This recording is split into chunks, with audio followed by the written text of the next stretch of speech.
For decades, France maintained significant influence over the resources of its former colonies in Africa. This relationship has often been one-sided, with France benefiting from Africa's natural wealth while many African nations struggled with poverty and underdevelopment.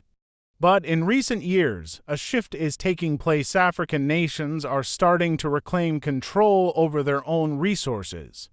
This is the story of how Africa is breaking free from France's grip and charting its own path forward. To understand the present, we must first look to the past. When European powers divided Africa among themselves in the late 19th century, France claimed vast territories across West and Central Africa.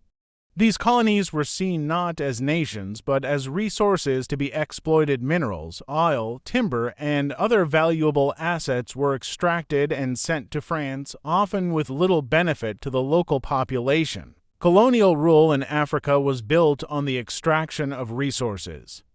France implemented policies that ensured its colonies remained dependent on French industries, reinforcing a system where African nations provided raw materials, while France dominated the more profitable industries. Even after independence, many African nations remained tied to France through a system that controlled their currencies, economies, and, crucially, their natural resources. One of the most enduring symbols of France's control over African resources is the CFA franc. The currency was created by France in the 1940s and is used by 14 countries in West and Central Africa, including some of the richest in resources like Côte d'Ivoire, Senegal, and Chad. The CFA franc system, while it helped stabilize post-colonial economies, also entrenched French influence.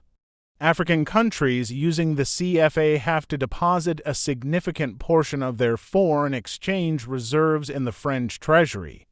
This meant France essentially had control over the wealth of these nations, even though they were independent. The CFA franc has long been seen as a symbol of neo-colonialism. But now, several African nations are beginning to push for change, calling for greater monetary independence and control over their own economic futures. In recent years, there has been a growing wave of activism across Africa, especially in former French colonies, demanding that France release its grip on African resources. These calls have gained momentum through social movements, grassroots organizations, and political leaders who are determined to assert sovereignty. For too long, our resources have been exploited without fair compensation for our people. Our independence must be more than just political, it must be economic too. The time has come for us to control our own destiny. Recent tensions between France and its former colonies have highlighted the growing resentment toward the long-standing control France has had over Africa's natural wealth.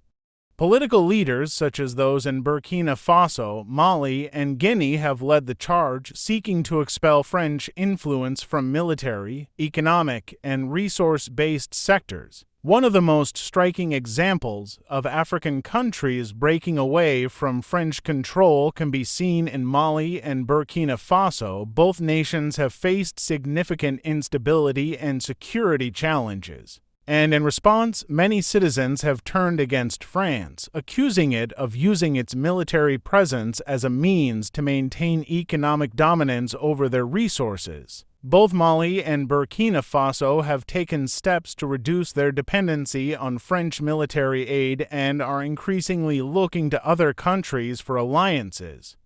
These shifts represent a growing desire for African nations to prioritize their own resources and future. At the heart of the movement to break away from French control lies a growing sense of resource nationalism. Countries like Niger, Guinea, and Côte d'Ivoire are asserting control over their natural resources, pushing for contracts that benefit their people instead of foreign corporations. Resource nationalism is a powerful force in Africa today. African governments are starting to demand more equitable agreements with foreign companies, ensuring that the profits from resources like oil, gold, and uranium stay within the continent. These countries are also starting to diversify their markets, looking for new partnerships that don't rely solely on France. This shift is not just about reclaiming resources, it's about creating stronger local economies, improving infrastructure, and using natural wealth to support long-term development. France, for its part, has pushed back against the growing calls for independence, framing the relationship with its former colonies as one of partnership and shared history. French companies continue to dominate key sectors such as energy, mining, and telecommunications across Africa. France views its relationships with African countries through a lens of shared interests, but many African nations feel this partnership is lopsided. France has historically maintained leverage over African economies through trade agreements and military interventions.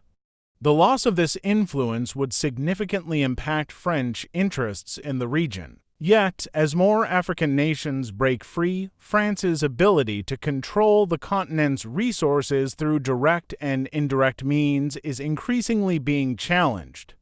The rise of new players like China, India, and Russia is shifting the balance of power. Africa is not only looking to sever ties with its colonial past, but is also opening the door to new international partnerships. China, India, and other emerging powers have stepped in to offer investment, technology, and infrastructure in exchange for resources, challenging the old dominance of France. We are no longer solely dependent on France or the West for development. African countries are diversifying their partnerships, and it's opening up new opportunities for trade, investment, and technology transfer. The future lies in cooperation, not domination. For the first time in decades, African nations are gaining the leverage to determine their own economic future. The days of being mere suppliers of raw materials to foreign powers are ending. Africa is beginning to set the terms of its own development. The journey to reclaim Africa's resources is still ongoing, but the continent is no longer looking to the past. With resource nationalism on the rise, a new generation of leaders and activists are driving the movement for economic independence and fairness.